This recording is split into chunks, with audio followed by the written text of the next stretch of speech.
El día que descubrí que era la hija secreta de mi padre. Desde que tengo memoria, mi vida estuvo llena de vacíos que no podía comprender. Mi mamá siempre fue una mujer fuerte, trabajadora y determinada a darme lo mejor, pero había algo que nunca decía en voz alta, la verdad sobre mi padre. Cuando era niña, él aparecía esporádicamente, con regalos baratos y promesas vacías, pero nunca se quedaba el tiempo suficiente para ser una presencia real en mi vida.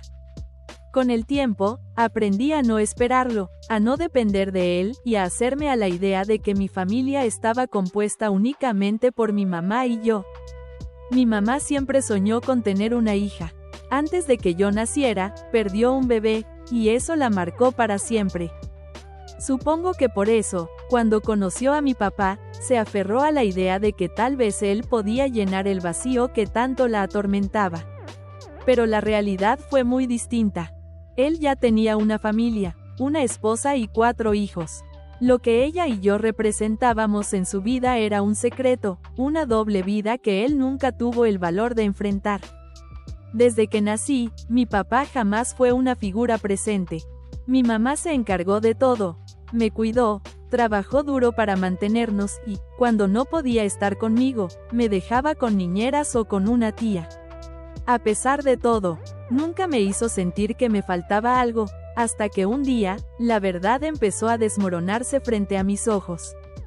Tenía alrededor de 10 años cuando empecé a notar cosas extrañas. Mi papá venía a la casa ocasionalmente, pero cuando recibía llamadas misteriosas, se encerraba en mi cuarto para responder. Siempre decía que eran cosas del trabajo, pero yo no era tonta. Un día, sin que él lo notara, miré la pantalla de su celular por encima de su hombro, y vi los nombres guardados: mi amor, mi hijo, familia. No había ni rastro de mi mamá ni de mí en ese teléfono. Ese día, sin entenderlo del todo, supe que había otra vida en la que nosotras no existíamos. Conforme fui creciendo, más preguntas empezaron a atormentarme. En cada festival del colegio, cuando veía a mis amigos con sus papás, sentía una punzada de vacío. ¿Por qué mi padre nunca estaba ahí? Cuando le preguntaba a mi mamá, ella esquivaba el tema. Él tiene muchas responsabilidades, decía. Pero en el fondo, yo sabía que no era así. Mi padre no tenía responsabilidades conmigo porque simplemente no quería tenerlas. Años después, cuando estaba en la secundaria, mi curiosidad pudo más que mi prudencia. Busqué en Facebook, en correos abiertos por descuido, en cualquier pista que me diera respuestas. Y las encontré. Mi papá no solo tenía otra familia, sino que mientras yo crecía creyendo que no tenía dinero para apoyarme, él estaba pagándole la universidad a su hijo menor. Mientras mi mamá hacía malabares para pagar mis estudios, él financiaba la vida de otros hijos que sí eran reconocidos. El resentimiento se acumuló dentro de mí como un veneno. La rabia me consumía cada vez más. Cada vez que lo veía, me costaba ocultar el desprecio que sentía. Cuando hablábamos, su voz me parecía vacía, sus palabras, falsas. Me preguntaba si alguna vez había pensado en mí con amor genuino o si simplemente me veía como un error. Cuando comencé terapia, mi psicóloga me ayudó a entender que necesitaba confrontarlo. Fue una de las cosas más difíciles que he hecho.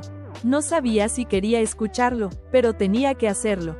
Un día, él me hizo una pregunta trivial sobre mis estudios, y yo, sin pensarlo, solté lo que llevaba guardado durante años. ¿Por qué nunca fuiste un padre para mí, pero sí para tus otros hijos? Su expresión cambió al instante. Admitió que tenía una esposa con la que nunca fue feliz, que yo tenía 4 hermanos y que me quería, pero que entendería si no quería volver a verlo. Me pareció absurdo que intentara ponerme en la posición de decidir si lo perdonaba cuando él jamás me dio la opción de tenerlo en mi vida en primer lugar.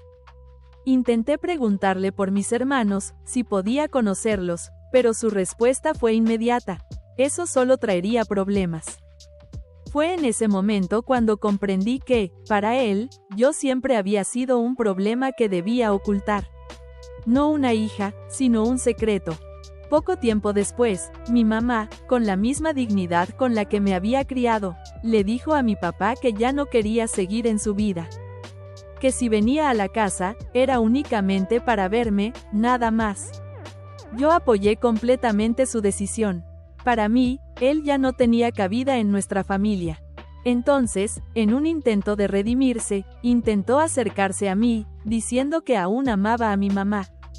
Sentí una mezcla de rabia y decepción. ¿Cómo podía decir eso después de años de abandono? Después de todo el daño que había causado? Cuando le pregunté por qué, sabiendo que tenía esposa e hijos, decidió meterse con mi mamá cuando ella estaba en un estado tan vulnerable, no supo qué responderme. Por un tiempo, quise conocer a mis hermanos, pero con el tiempo la urgencia se desvaneció. Encontré a algunos en redes sociales, los seguí, pero nunca di el paso de hablarles. Si algún día sucede, bien, si no, también. No denuncié a mi papá porque para cuando supe que podía hacerlo, ya era mayor de edad y legalmente no había mucho que hacer. A veces, pienso que debería haber insistido más cuando aún tenía la oportunidad. Hoy en día, mi relación con él es neutra. Nos vemos de vez en cuando, y aunque ya no siento la misma rabia del pasado, tampoco siento amor. Solo indiferencia. Él ahora me da una cantidad mínima de dinero, como si eso compensara años de ausencia. Pero sé que no lo hace por mí, sino por limpiar su conciencia. Yo ya no espero nada de él. Aprendí que la familia no siempre es la que la sangre dicta, sino la que elige quedarse a tu lado sin importar las circunstancias. Mi mamá fue mi única familia real, y eso es algo que nunca cambiará. Esta es mi historia, una en la que no hay finales felices ni reconciliaciones forzadas, solo una verdad dolorosa con la que aprendí a vivir. Si algo me dejó esta experiencia, es que a veces, lo mejor que puedes hacer por ti mismo es aceptar la realidad y seguir adelante, sin mirar atrás. Con los años, aprendí a no definir mi valor por la ausencia de un padre, sino por la fortaleza de una madre que lo dio todo por mí. Aunque aún hay días en los que la herida duele, ya no dejo que defina quién soy. Y si mi padre algún día busca redención, será un camino que tendrá que recorrer solo, porque yo ya seguí adelante. Dale me gusta y suscríbete para seguir escuchando historias como esta.